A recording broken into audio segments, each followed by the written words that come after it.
प्रिय छात्र छात्राओं, आरडी इंटर कॉलेज के ऑनलाइन क्लासेस में आप सभी का स्वागत है। मैं आदर्श तिवारी आज आपको कक्षा 10 का जो छठा चैप्टर है त्रिभुज, उसका अध्ययन कराऊंगा। तो आप इस चैप्टर की जितने भी वीडियो बनती हैं, जितने भी वीडियो के पार्ट बनते हैं, उसको रेगुलर देखें तथा आपको फिर भी कोई प्रॉब्लम हो इस चैप्टर में तो मुझे कमेंट बॉक्स में बताएं, ठीक है। तो आपका जो चैप्टर 6 है उसका नाम है ट्रायंगल, त्रिभुज। तो जाहिर सी बात है, जब त्रिभुज चैप्टर का नाम ही त्रिभुज है तो इसको समझना है त्रिभुज होता क्या है, ठीक है। तो एक बार मैं बताता हूँ आपको त्रिभुज क्या होता है।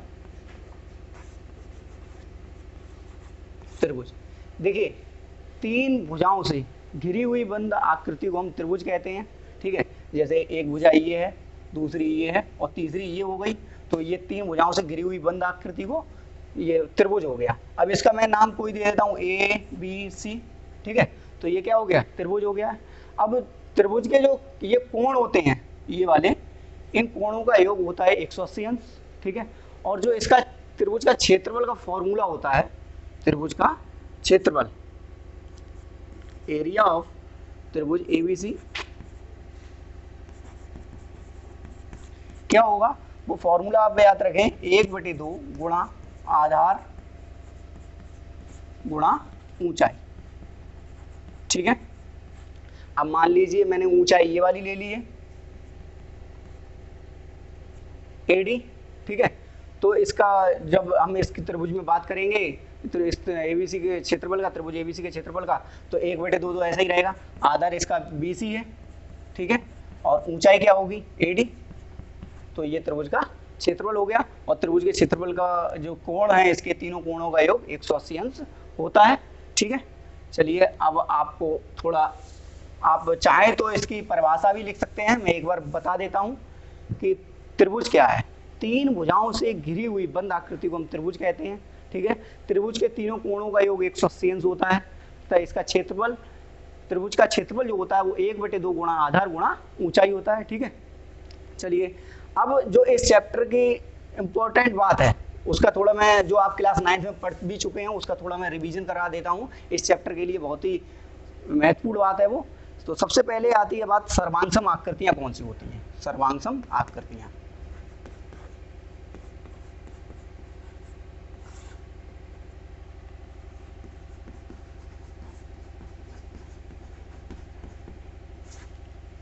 सर्वांगसम आकृतियां कौन सी होती हैं ये समझ लीजिए। देखिए, वे आकृतियां जिनका आकार और आमाप दोनों समान हो, सर्वांगसम आकृतियां कहलाती हैं। क्या क्या समान होना चाहिए, आकार समान होना चाहिए, ठीक है। पहला तो आपका आकार समान होना चाहिए और दूसरा आमाप समान होना चाहिए। ऐसी आकृतियां जिनके आकार और आमाप दोनों समान होते हैं सर्वांगसम आकृतियां कहलाती हैं। आकार क्या है, आकार को हम शेप कहते हैं, SHAPE, ठीक है। और आमाप को हम कहते हैं साइज। तो वे आकृतियां जिनके ये दोनों चीजें समान मिलती हैं वो सर्वांगसम आकृतियां कहलाती हैं, ठीक है। तो देखिए, सर्वांगसम आकृतियां कौन सी होती हैं। सर्वांगसम आकृतियां वे होती हैं, मैं आपको थोड़ा चित्र के माध्यम से समझाना चाहता हूं। जैसे एक त्रिभुज है ये, ठीक है। इस त्रिभुज को मैं नाम दे देता हूं A B C, ठीक है। और दूसरा त्रिभुज आपका ये है, ठीक है। अभी देखे होंगे आप, ये थोड़ा आपको इक्वल दिख रहा होगा, ठीक है। इसका जो आमाप है वो भी इक्वल है और जो आकार है वो भी इक्वल है। तो ये एक दूसरे को ढक लेता है, पूर्णतः एक दूसरे को ढक लेता है। तो देखिए, आपको नीचे वाला त्रिभुज दिख रहा है कहीं, नहीं। और अगर नीचे वाले त्रिभुज से ढकूं ऊपर वाले को, तब भी देखिए एक दूसरे को पूर्णतः ढक लेते हैं ये, ठीक है। तो ये त्रिभुज कैसे हो गए, ये त्रिभुज हो गए सर्वांगसम त्रिभुज, ठीक है। चलिए देखिए, एक बार फिर से मैं आपको बताने की कोशिश करता हूँ, शायद आप देख ना पाए हो। तो ये आपको दो त्रिभुज दिख रहे हैं, ठीक है।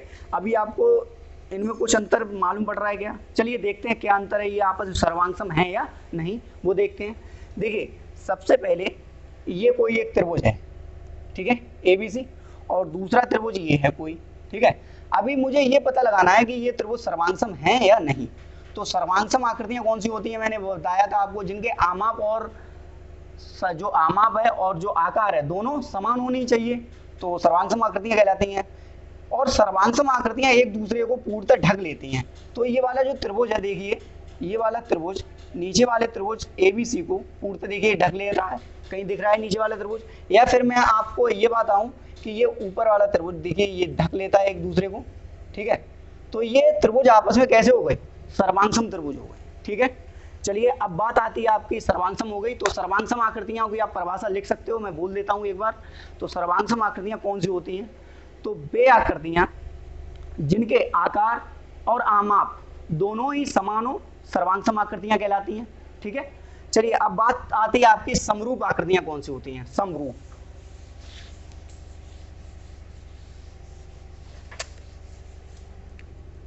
चलिए समरूप आकृतियां देखते हैं क्या है।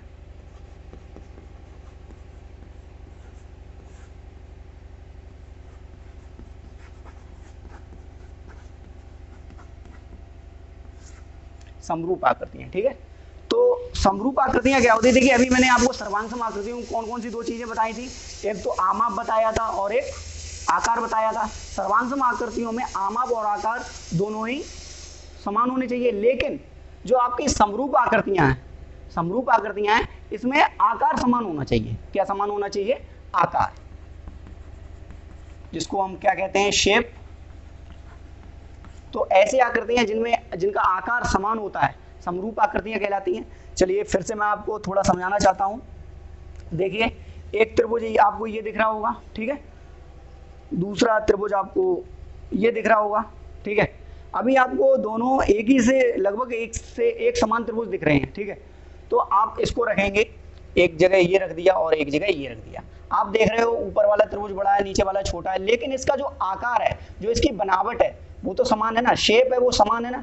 तो ये आपस में कैसे हो गए, समरूप आकृतियां हुई, ये आपस में समरूप त्रिभुज हो गए हैं, ठीक है।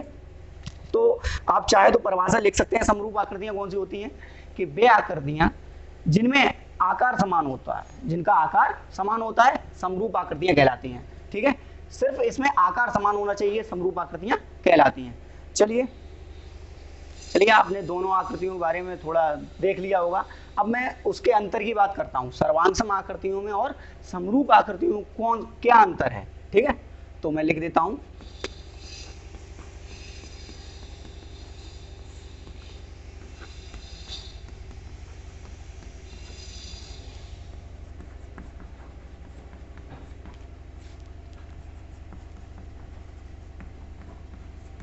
तो देखिए फिर से मैं आपको रिवीजन कराने के लिए ये बात बता रहा हूं कि जो सर्वांगसम आकृतियां हैं, कौन सी, सर्वांगसम,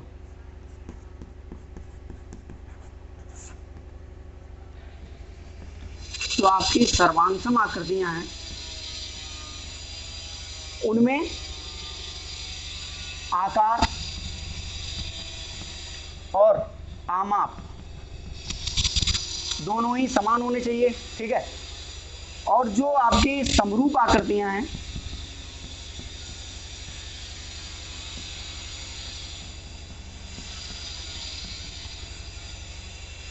उनमें आमाप की नई बात होती है, आकार की बात हो रही है। उनमें सिर्फ आपका आकार ही समान हो तब भी चल जाएगी, समरूप आकृतियां वो हो जाएगी, ठीक है। तो यही अंतर है, सर्वांगसम आकृतियों में जो आकार और आमाप दोनों ही समान होना चाहिए, परंतु समरूप आकृतियों में सिर्फ आकार ही समान होना चाहिए, तो बात चल जाती है, ठीक है। तो वो समरूप आकृतियां हो जाती हैं। चलिए अब आपको एक बहुत ही अच्छी बात नोट कराने जा रहा हूं, इसको थोड़ा आप याद रखिएगा। देखिए आप ये याद रखिएगा थोड़ा,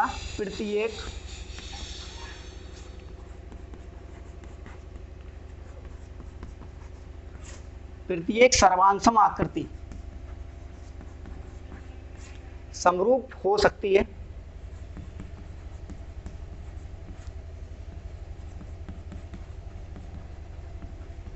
ठीक है। प्रत्येक सर्वांगसम जो आकृति होती है वो समरूप हो सकती है, क्योंकि जो सर्वांगसम आकृतियां उसमें आपका आमाप भी समान होता है और आकार भी समान होता है, ठीक है। तो प्रत्येक सर्वांगसम आकृति समरूप हो सकती है, बट जो आपकी प्रत्येक समरूप आकृति है,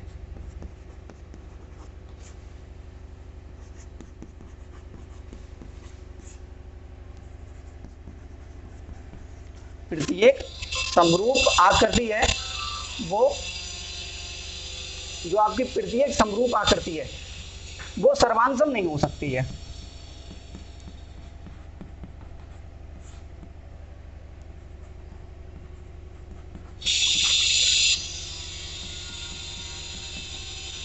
सर्वांग नहीं हो सकती है, ठीक है। क्यों नहीं हो सकती है? क्योंकि समरूप आकृतियों में सिर्फ आकार की बात होती है, लेकिन सर्वांग आकृतियों में आकार की भी और आमाप की भी बात होती है, ठीक है। तो प्रत्येक सर्वांग आकृति समरूप हो सकती है, परंतु प्रत्येक समरूप आकृति सर्वांग नहीं हो सकती है, ठीक है।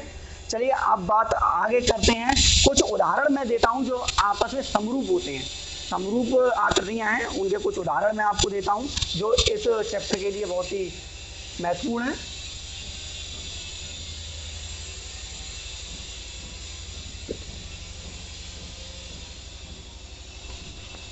समरूप आकृतियों के उदाहरण।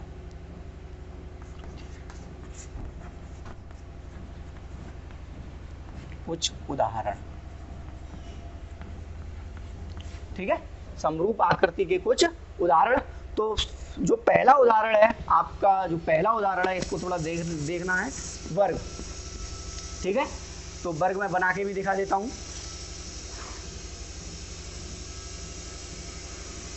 ठीक है। ये आपका जो समरूप आकृति का उदाहरण है वो वर्ग है। अब जैसे कि आप एक वर्ग, आपने ये बड़ा ले लिया, आप एक वर्ग छोटा ले लो, ठीक है। आपको एक वर्ग ये बड़ा है, एक वर्ग छोटा है। आप देख रहे हैं कि जो इसका आकार है, जो इसका, क्योंकि समरूप आकृतियों में किसकी जरूरत पड़ती है? सिर्फ आकार की। तो जो इसका आकार है वो कैसा है? ये भी वर्गाकार है, ये भी वर्गाकार है। तो ये आपस में कैसी आकृति हो गई? समरूप आकृति हो गई, ठीक है। तो अगर आपसे कोई पूछे कि कोई समरूप आकृतियों कुछ उदाहरण दीजिए, तो पहला आप वर्ग कह सकते हैं। चलिए दूसरा एग्जाम्पल मैं आपको बताता हूँ। दूसरा एग्जाम्पल देखते हैं क्या है। वृत्त ले लीजिए आप। क्या? वृत्त। अब एक वृत्त मैं बनाता हूं, ठीक है। ये आपका एक वृत्त है। एक छोटा और वृत्त बनाता हूं आपको। देखिए, आप देख रहे हैं ऊपर वाला वृत्त थोड़ा बड़ा है और नीचे वाला छोटा है, लेकिन मैं इसके आकार की बात करूं तो इसका आकार कैसा होगा? वृत्ताकार। और इसका भी आकार कैसा होगा? वृत्ताकार। तो इनके जो आकार है वो समान है, तो ये भी एक समरूप आकृति हो गई है, ठीक है। अभी तीसरा उदाहरण मैं आपको देता हूं।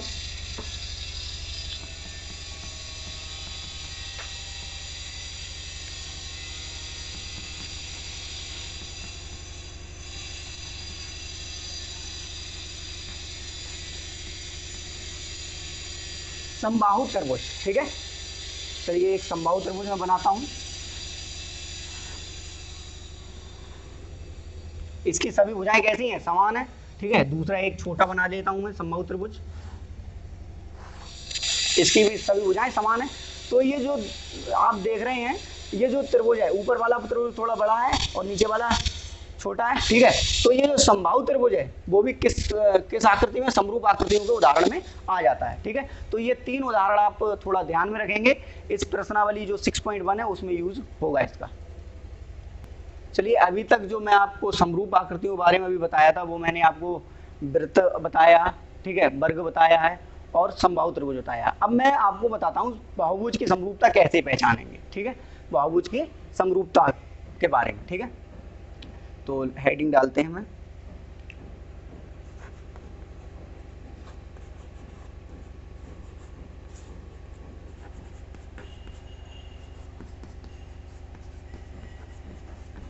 बहुभुज की समरूपता। देखिए, दो बहुभुज, दो समान भुजाओं वाले बहुभुज समरूप कब होते हैं, ठीक है, उनके बारे में मैं देखता हूं।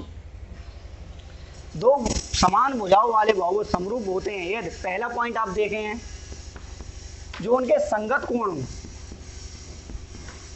जो उनके संगत कोण बराबर हों। कैसे हों? बराबर हों, ठीक है।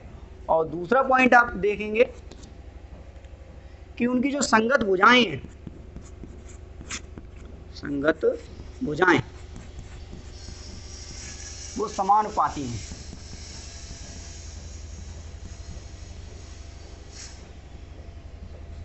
समानुपाती का मतलब एक ही अनुपात में हो, समान अनुपात में हो, ठीक है। तो बहुभुज की समरूपता के बारे में मैं 2 पॉइंट देता हूं कि पहला पॉइंट है आपका जो उनके संगत कोण हो वो बराबर हो और संगत भुजाएं समानुपाती हो। तो मैं आपको 2 समान भुजाओं वाले बहुभुज बना के दिखा देता हूं।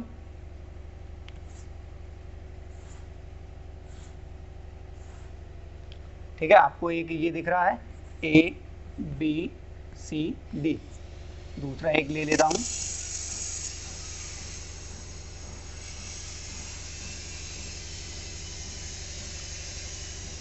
पी क्यू आर एस, ठीक है। अब ये दो ये आप देख रहे हैं 2 बहुभुज हैं, ये समरूप कब होंगे? तो मैं सबसे पहला एक पॉइंट आता है संगत कोण बराबर हो, तो मैं पहले इसके कोण देखता हूँ, ये 105 दे देता हूँ इसको, ठीक है। 70 100 दे दो इसको, 100 ठीक रहेगा। ये 70 हो गया, ये 85 हो गया, ठीक है। अभी आप देखेंगे इसमें भी आप क्या करेंगे कि इसको आपने दे दिया 105, ठीक है, इसको दे दिया आपने 100, इसको दे दिया है 70 और इसको दे दिया है 85, ठीक है। इनके देखिए संगत कोण आपस में बराबर लग रहे हैं। अभी मैं कह रहा हूं संगत भुजाएं समानुपाती हूं, ठीक है, मतलब कि एक ही अनुपात में हूं, ठीक है। तो मैं लिख देता हूं ये है आपकी 5, ठीक है, ये हो जाएगी 10, ठीक, ये है 3, ये हो जाएगी 6, ये है 2, ये हो जाएगी 4, ठीक है, ये है 7, तो ये हो जाएगी 14, ठीक है।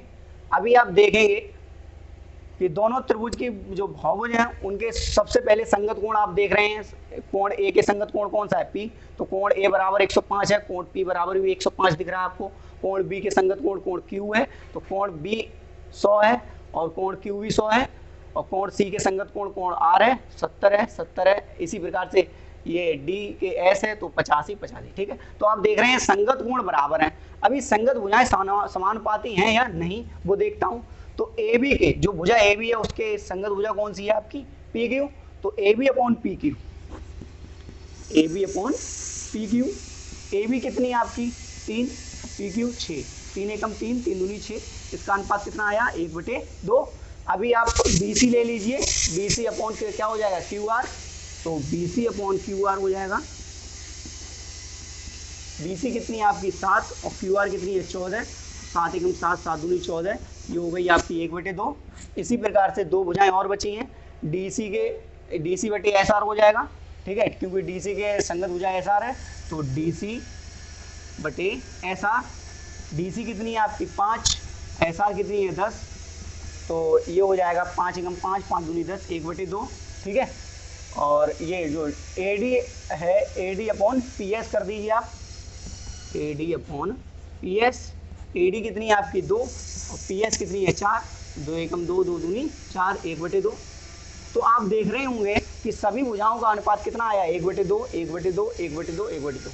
तो ये जो सभी भुजाओं का अनुपात आया वो समान अनुपात आया है, तो ये भुजाएं कैसी हो गई? समानुपाती हो गई हैं। तो ये जो दोनों बहुभुज हैं वो आपस में समरूप हैं। ये आपका समरूप का चिन्ह होता है, ठीक है। सर्वांग का चिन्ह ये वाला होता है, समरूप का ये होता है, ठीक है। चलिए,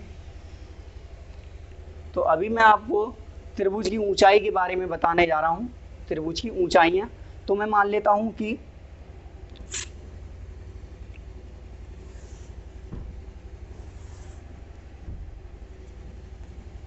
ये आपके पास कोई त्रिभुज है ए बी सी, ठीक है। इसकी ऊंचाई किधर लेंगे? तो ऊंचाई मैं इधर भी ले सकता हूं। देखिए, इस बी सी भुजा को थोड़ा बढ़ा दीजिए, ठीक है, और ए से इस पर एक लंब डाल दीजिए जो आपका डी हो जाएगा, ठीक है। तो ये जो डी है वो ए बी सी की ऊंचाई हो जाएगी। क्या हो जाएगी? ऊंचाई, ठीक है। तब मैं त्रिभुज ए बी सी का क्षेत्रफल क्या करूंगा? एरिया ऑफ त्रिभुज ए बी सी, त्रिभुज ए बी सी का क्षेत्रफल क्या होगा? 1/2 गुणा आधार, आधार इसका बी सी है, ठीक है, आधार क्या है बी सी, और ऊंचाई क्या है ए डी, तो ये हो जाएगा 1/2 गुणा बी सी गुणा ए डी, ठीक है। अभी एक त्रिभुज आपका ये है पी क्यू आर, ठीक है, P से मैंने QR जो आपका आधार QR है इस पे एक लंब डाल दिया, PM कर दीजिए, ठीक है। तो अभी आप एरिया ऑफ त्रिभुज PQR निकालेंगे तो क्या हो जाएगा, 1/2 गुणा आधार गुणा ऊंचाई होता है, तो 1/2 गुणा आधार क्या है QR और ऊंचाई क्या हो जाएगी PM, ठीक है।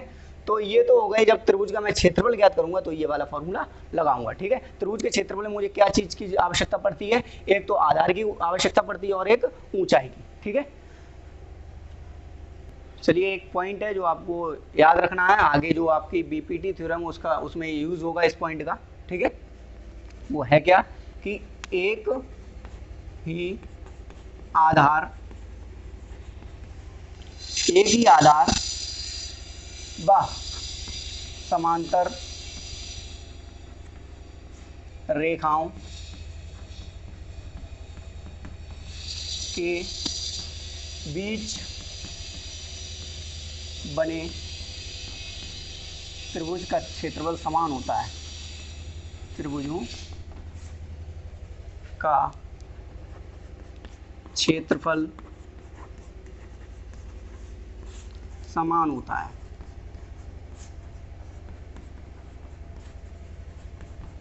ठीक है। तो मैं आपको इसको एक आकृति बना के समझाता हूं कि देखिए क्या लिखा है, एक ही आधार व समांतर रेखाओं के बीच बने त्रिभुजों का क्षेत्रफल समान होता है। तो समांतर रेखाएं मैं दो ले लेता हूं, कोई दो समांतर रेखाएं हैं, एक आपकी हो गई L और एक हो गई आपकी M, ये दोनों समांतर रेखाएं हैं। अब ये कह रहा है कि ये जो दो समांतर रेखाएं हैं उनके जो बीच बने त्रिभुज हैं, एक ही आधार पर जो दो त्रिभुज बनते हैं उनका क्षेत्रफल समान होता है, ठीक है। तो मैं एक आधार ले लेता हूं, ये A और ये B, ठीक है। और एक त्रिभुज आपका है ABC,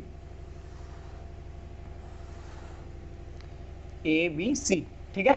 और एक त्रिभुज आपका हो जाएगा ABD,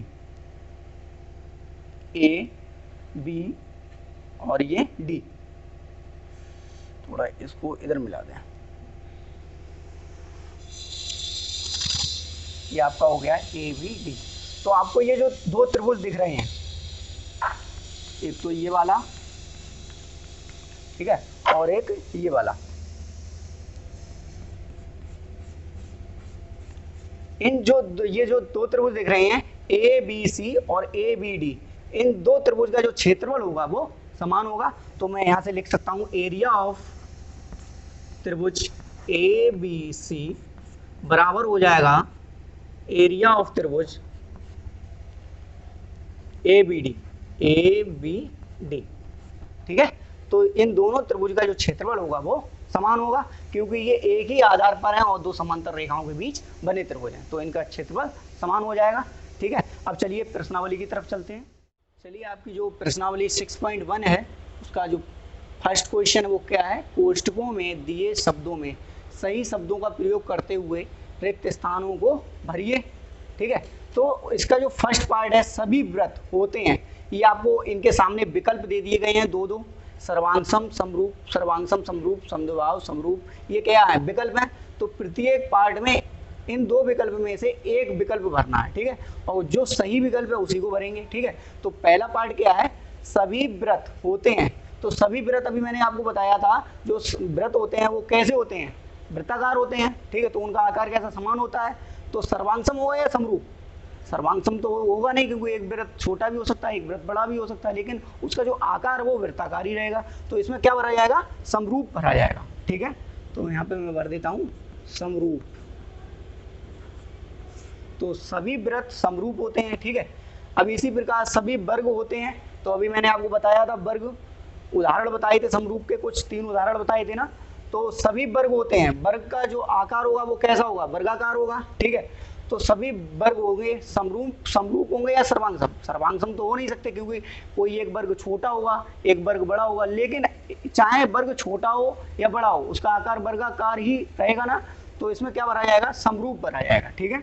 तो मैं भर देता हूं समरूप।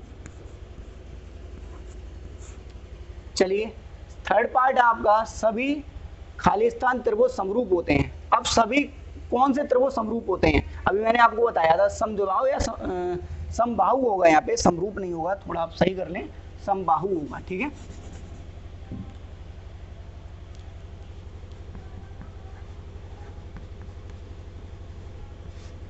चलिए अब जो अभी मैंने आपको उदाहरण बताया था वो कौन से दो त्रिभुज बताए थे, समबाहु बताए थे या समद्विबाहु। यहाँ पे समद्विबाहु का अर्थ ये है कि वे त्रिभुज जिनकी दो भुजाएं समान हो, और समबाहु का अर्थ है वे त्रिभुज जिनकी सभी भुजाएं समान हो, तीनों भुजाएं समान हो। तो यहाँ पे समबाहु बताया था ना मैंने आपको, तो यहाँ पे सभी समबाहु त्रिभुज होगा।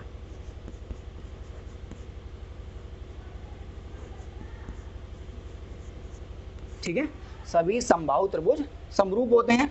चलिए फोर्थ पार्ट क्या है आपका, भुजाओं की समान संख्या वाले दो बहुभुज समरूप होते हैं यदि, फर्स्ट पॉइंट है उनके संगत कोण।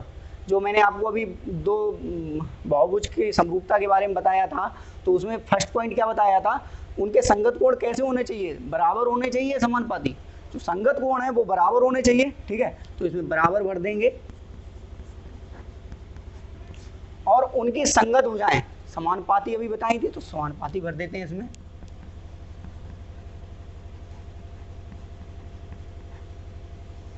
ठीक है, तो आपका इस प्रकार से रिक्त स्थान भरा जाएगा। तो आपका ये जो पहला क्वेश्चन है वो पूरा हो गया है। दूसरे क्वेश्चन की ओर चलते हैं। चलिए आपका क्वेश्चन दूसरा है, निम्नलिखित युग्मों के दो भिन्न भिन्न उदाहरण दीजिए। ठीक है, इसका फर्स्ट पार्ट क्या है, समरूप आकृतियों के मुझे दो उदाहरण देने हैं। ठीक है, तो मैं लिखता हूं, पहला तो हो जाएगा आपका सभी वृत्त, सभी वृत्त कैसे होते हैं, समरूप होते हैं। तो लिख देते हैं आप, सभी वृत्त समरूप होते हैं। ठीक है, दूसरा आप उदाहरण दे दीजिए कि सभी वर्ग, सभी वर्ग समरूप होते हैं। ठीक है, ये आपका हो गया फर्स्ट पार्ट। सेकंड पार्ट क्या है, ऐसी आकृतियां जो समरूप नहीं होती हैं। तो अभी मुझे दो उदाहरण इसके भी देने हैं। ठीक है, तो इसके भी मैं पहला उदाहरण दे देता हूं। आप एक वर्ग ले लीजिए और एक वृत्त ले लीजिए, आपस समरूप तो होंगे नहीं। तो वर्ग और वृत्त, वर्ग और वृत्त, वर्ग और वृत्त क्या आपस समरूप होते हैं, नहीं। और दूसरा उदाहरण ले लीजिए आप, समबाहु और वर्ग, समबाहु त्रिभुज और वर्ग,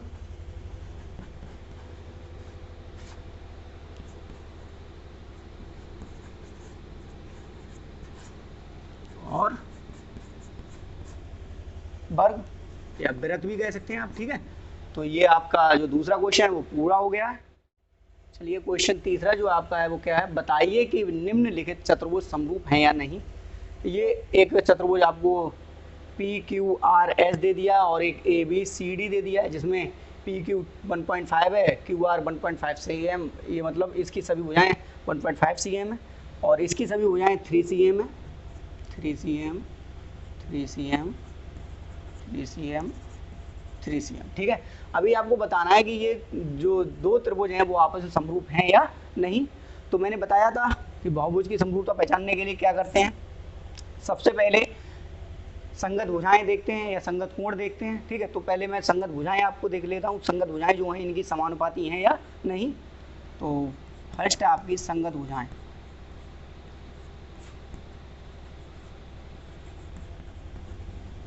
ठीक है, संगत भुजाओं के लिए क्या करेंगे, PQ की संगत भुजा AB है, तो PQ upon AB, PQ upon AB, PQ कितनी है 1.5, AB 3, तो ये चला जाएगा, जीरो बढ़ेगा, 15 एकम 15, 15 दूनी 30, तो ये हो जाएगा 1.2। ठीक है, इसी प्रकार से QR अपॉन BC 1.5 अपॉन 3, ये भी कितना हो जाएगा 1.2।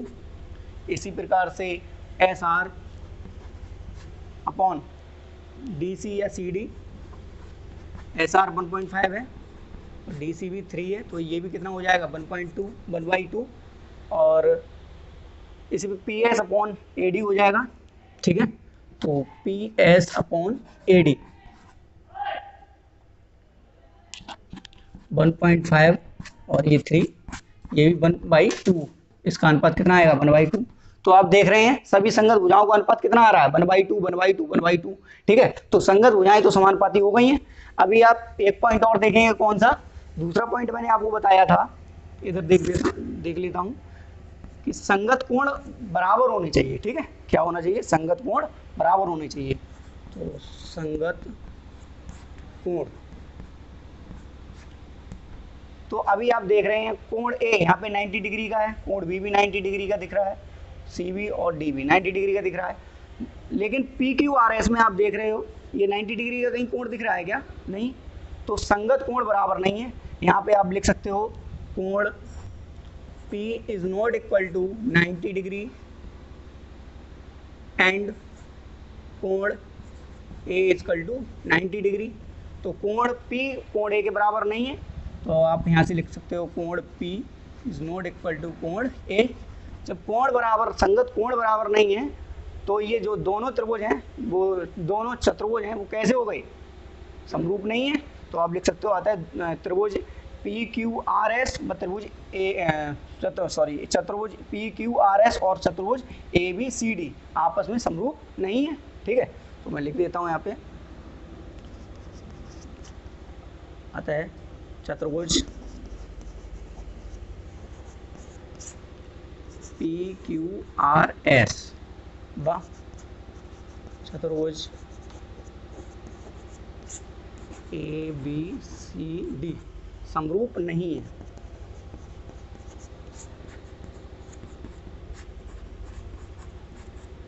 क्यों नहीं है मैंने बताया आपको, संगत भुजाएं तो समानुपाती मिल रही हैं, बट इनके जो संगत कोण है वो इक्वल नहीं है, तो ये आपस में चतुर्भुज समरूप नहीं है। ठीक है, आपकी प्रश्नावली यहीं पे समाप्त होती है। तो आप ये जो चैप्टर आपको लगा हो, अगर आपको कोई प्रॉब्लम आ रही हो तो आप मुझे कमेंट बॉक्स में ज़रूर बताएं, और अपने जो आपके जो साथी हैं जो अभी तक उनको ऑनलाइन क्लासेस का पता नहीं चल पाया, उनके साथ भी आप वीडियो शेयर करें। ठीक है, और साथ साथ अपनी एक नोट्स भी तैयार करते रहें तो अच्छा रहेगा। धन्यवाद।